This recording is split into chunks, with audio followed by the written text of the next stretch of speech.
Sejam todos muito bem-vindos, meus queridos irmãos, minhas queridas irmãs, a mais esse nosso momento cultico.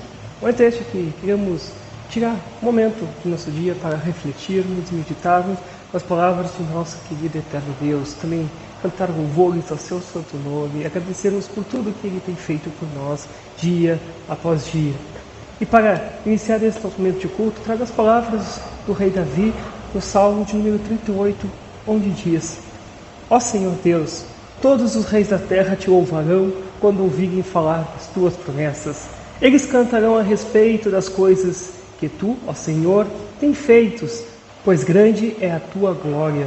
Tu estás lá nas alturas, mas assim mesmo te interessas pelos humildes, e os orgulhosos não podem se esconder de ti. Quando estou cercado de perigos, tu me dás segurança. A tua força me protege do ódio dos meus inimigos. Tu me salvas pelo teu poder. Tu cumprirás tudo o que me prometeste. Teu amor dura para sempre, ó Senhor Deus. Não abandones o trabalho que começaste. Então, com essas palavras, inicia esse nosso momento de culto e convido a cantarmos um hino.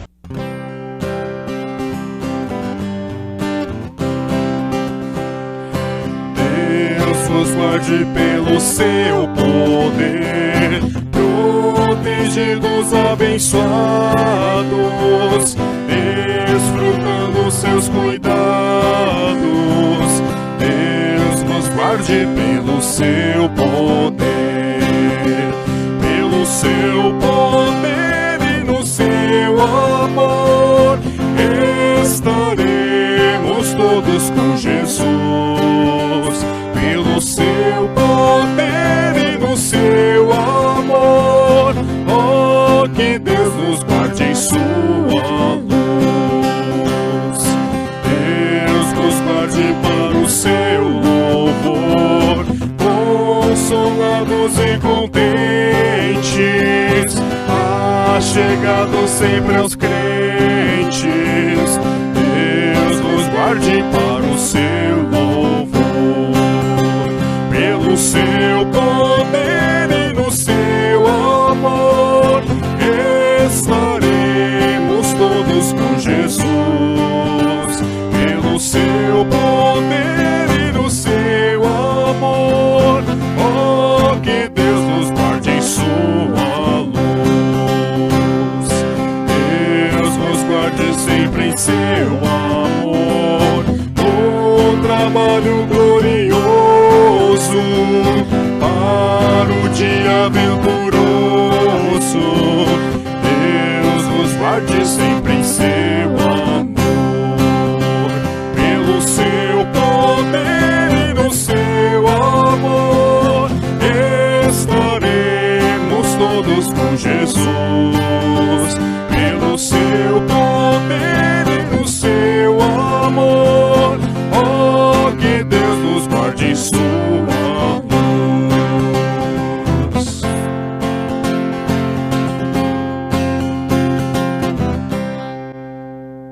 Queridos irmãos e irmãs, chegado o momento em que gostaria de convidar a todos vocês a ouvirem a leitura, que servirá de base para a nossa reflexão de logo mais. A leitura se encontra no Evangelho segundo Lucas, capítulo 5, dos versículos 1 ao versículo 11. Lucas 5, 1 a 11. E assim está escrito: Certo dia, Jesus estava na praia do lago da Galileia, e a multidão se apertava em volta dele para ouvir a mensagem de Deus. Ele viu 2 barcos no lago perto da praia. Os pescadores tinham saído deles e estavam lavando as redes. Jesus entrou num dos barcos, o de Simão, e pediu que ele o afastasse um pouco da praia. Então sentou-se e começou a ensinar a multidão. Quando acabou de falar, Jesus disse a Simão: Leve o barco para um lugar onde o lago é bem fundo, e então você e seus companheiros joguem as redes para pescar. Simão respondeu: Mestre, nós trabalhamos a noite toda e não pescamos nada. Mas, já que o Senhor está mandando jogar as redes, eu vou obedecer. Quando eles jogaram as redes na água, pescaram tanto peixe que as redes estavam se arrebentando. Então, fizeram um sinal para os companheiros que estavam no outro barco, a fim de que viessem ajudá-los. Eles foram e encheram os 2 barcos com tanto peixe que os barcos quase afundaram. Quando Simão Pedro viu o que havia acontecido, ajoelhou-se diante de Jesus e disse: Senhor, afaste-te de mim, pois eu sou um pecador. Simão e os outros que estavam com ele ficaram admirados com a quantidade de peixes que haviam apanhado. Tiago e João, filhos de Zebedeu, que eram companheiros de Simão, também ficaram muito admirados. Então Jesus disse a Simão: Não tenha medo, de agora em diante você vai pescar gente.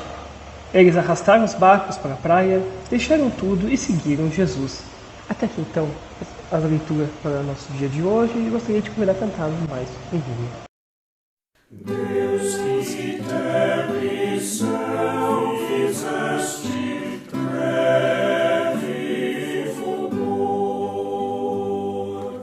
tu que a luz do dia deste para o labor. Quando a noite vem chegando, ó Senhor, que descansando nós durmamos confiando no teu amor.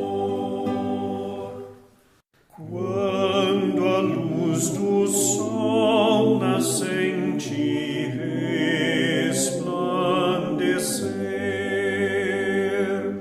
faze-nos de corpo e mente te obedecer. Ó Senhor, no novo dia, ao teu povo então envia tua santa companhia que dá poder. Nosso passo até a morte tu guardarás. Nosso eterno abrigo forte só tu serás. Vindo a hora da partida, ó, concede-nos a vida, dá-nos, Pai, na eterna vida, celeste paz. Meus queridos irmãos e irmãs, o texto de hoje é bem conhecido. Esse trecho é muito conhecido por muitas pessoas, muitos chegam até a chamar essa história de a pesca maravilhosa, pois mostra o milagre e o grande poder de Jesus Cristo. Mas é interessante notar que esse é um milagre de poder em que ele próprio, Jesus, ele não realiza algo, digamos, de forma ativa, tal como faz com a expulsão de demônios, com as curas, mas ele simplesmente fala. E a sua palavra tem um efeito através do trabalho daqueles pescadores. E é muito significativo esse milagre, esse evento, porque ele destaca pelo menos dois aspectos importantes que valem a pena nós destacarmos e vale a pena nós ressaltarmos nesse período de epifania da qual nós estamos vivendo. Em primeiro lugar, vale destacar a natureza do próprio Jesus. Lembrando que muito pouco ainda se sabia a respeito dele. Ele, de certa forma, nós poderíamos dizer que ele era meio desconhecido ainda entre a grande maioria das pessoas. Jesus, não há muito tempo, recém havia sido batizado por João Batista no Rio Jordão. Logo após o batismo, ele se retira então da presença das pessoas, da multidão, por 40 dias, sendo guiado então pelo Espírito Santo ao deserto, com o propósito de ser tentado por Satanás. Então, após esses 40 dias, ele volta para a Galileia. Começa a se destacar entre as pessoas pela forma que ele falava, pela autoridade que ele falava.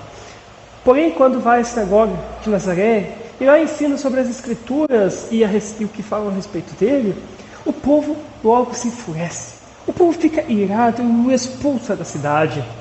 Logo após isso, ele sai então de Nazaré e desce a Cafarnaum. E ali expulsou então um espírito imundo de um homem. Depois foi à casa de Simão Pedro e curou a sogra dele. E assim então, muitas pessoas começaram a buscar ele, porque a sua fama sobre a expulsão do espírito e também sobre a cura da sogra de Pedro começou a se espalhar entre as cidades em volta de Cafarnaum. E muitas pessoas então enfermas e possessas de espírito iam ao seu encontro para que fossem curadas e que seus demônios fossem expulsos. E partindo dali então, Jesus acompanha Simão Pedro até então o lago de Genezaré, que fica na Galileia, e é onde a nossa história então ela se desenrola. Amados, vemos com esse breve resumo que Jesus começou recentemente a ser conhecido por algumas pessoas. Porém, pouco ainda se sabia dele. A grande maioria das pessoas nem o conhecia direito. As pessoas ficavam encantadas pela forma que ele falava, ficavam encantadas de ouvir ele, quando ele falava a respeito da palavra de Deus, pois ele falava com uma autoridade única, uma autoridade que não se ouvia, por exemplo, da boca dos sacerdotes, da boca dos escribas ou mesmo dos fariseus. Uma autoridade que Jesus tinha que era totalmente única e diferente, que fazia eles ficarem admirados com o que estavam ouvindo. Então Jesus, após falar a respeito da palavra de Deus na praia, ele falou a Simão que ele entrasse então em seu barco e pescasse peixes, se fosse até a parte mais funda do lago, e então pescasse os peixes. É claro que Jesus sabia que Simão, assim como os demais pescadores, estavam cansados da pesca. Afinal de contas, o texto nos mostra que eles pescaram a noite toda, ou melhor, eles tentaram pescar a noite toda. E também assim nos mostra que eles eram pescadores muito experientes. Mas Jesus, a partir dessa ação dele, queria demonstrar agora para eles quem ele realmente era, quem estava diante deles. E assim, como a nossa história nos conta, Pedro falou que eles tentaram pescar peixes a noite toda e não conseguiram pescar nada. Pescadores estes que eram experientes, conhecedores do trabalho, sabiam as técnicas, as manhas, os truques para se pegar os peixes.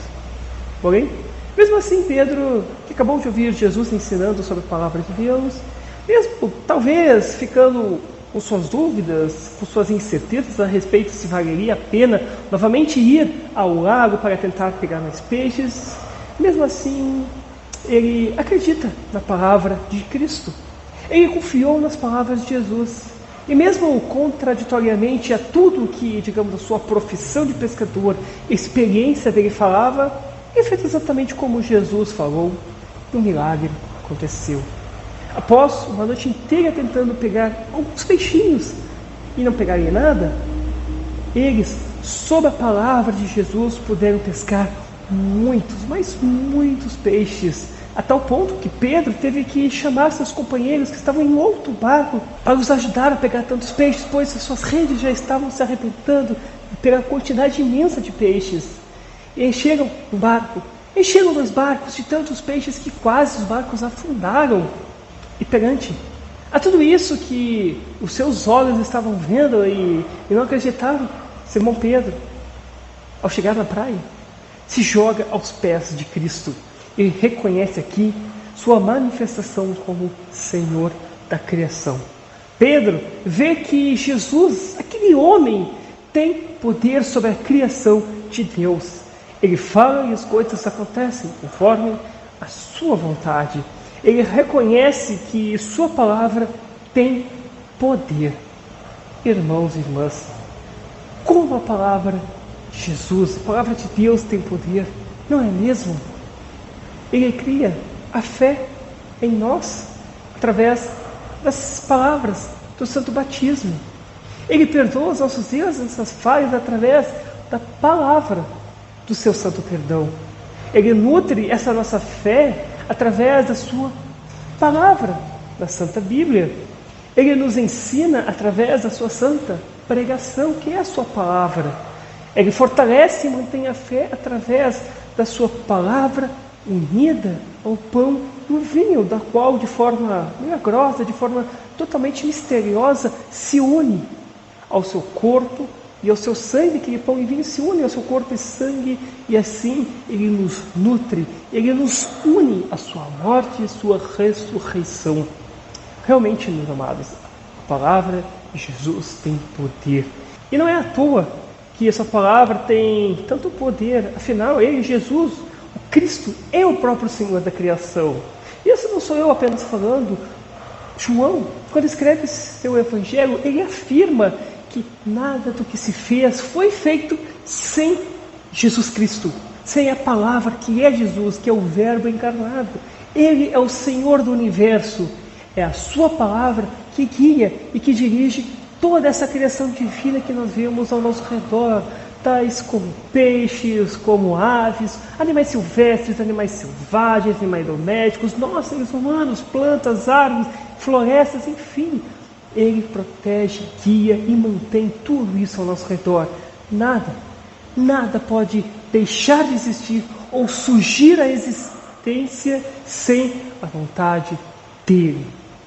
E outro aspecto que eu gostaria de destacar, agora nesse final de nossa breve reflexão, meus queridos irmãos, é o envolvimento daqueles pescadores que agora se tornariam seguidores de Jesus Cristo.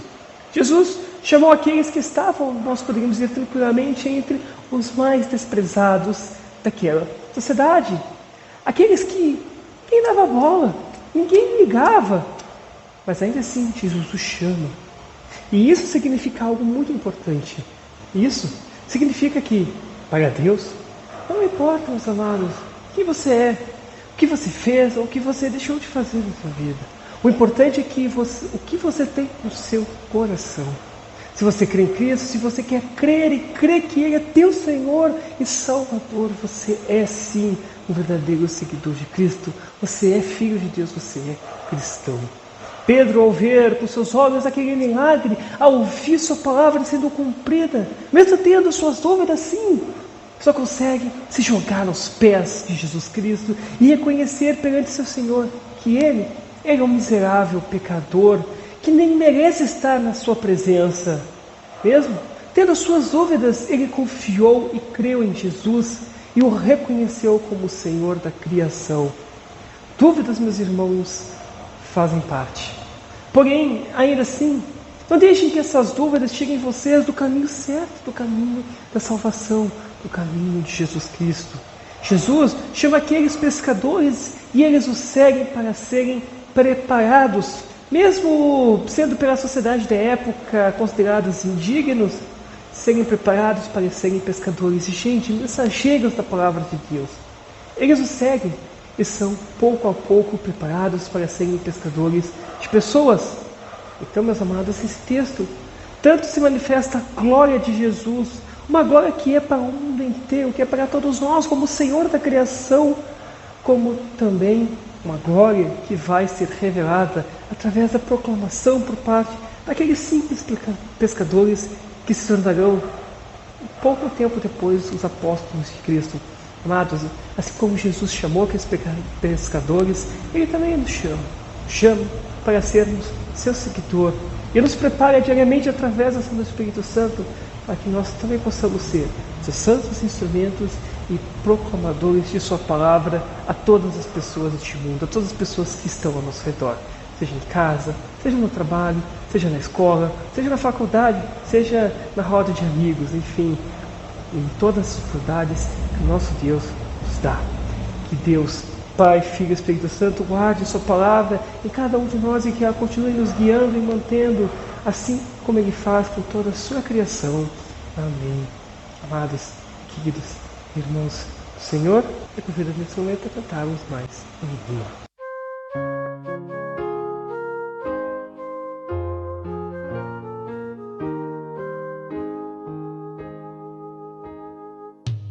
Pai nosso que estás no céu, ensina a gente a ser irmão, num mundo que passa fome, mas investe na destruição. Pai nosso que estás no céu, ensina a gente a repartir. O mundo perdeu o rumo, esqueceu o jeito de sorrir. O mundo perdeu o rumo, esqueceu o jeito de sorrir. Pai nosso que estás no céu, ensina a gente a ser irmão, num mundo que passa fome, mas investe na destruição. Pai nosso que estás no céu, ensina a gente a repartir. O mundo perdeu o rumo, esqueceu o jeito de sorrir. O mundo perdeu o rumo, esqueceu o jeito de sorrir.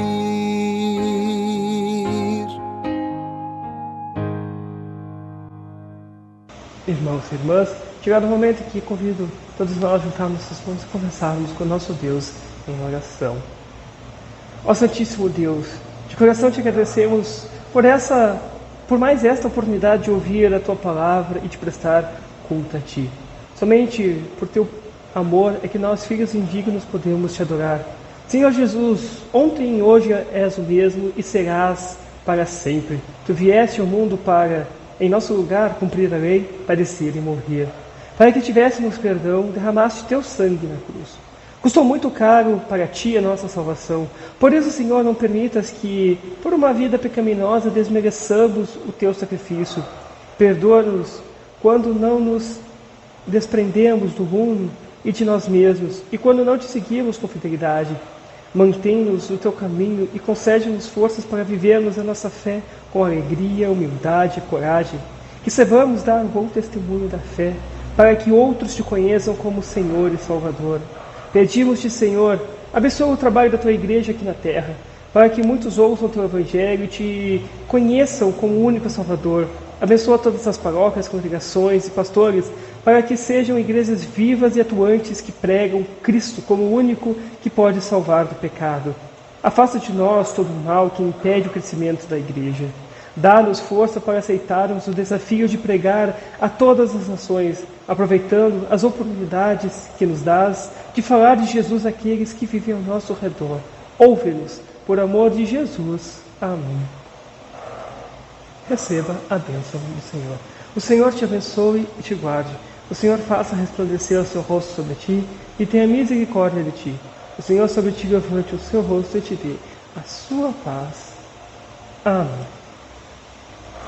Amados irmãos e irmãs, agradeço mais essa oportunidade de estar aí com você, levando esse momento da Palavra de Deus, esse momento de reflexão na Santa Palavra de nosso querido e eterno Deus.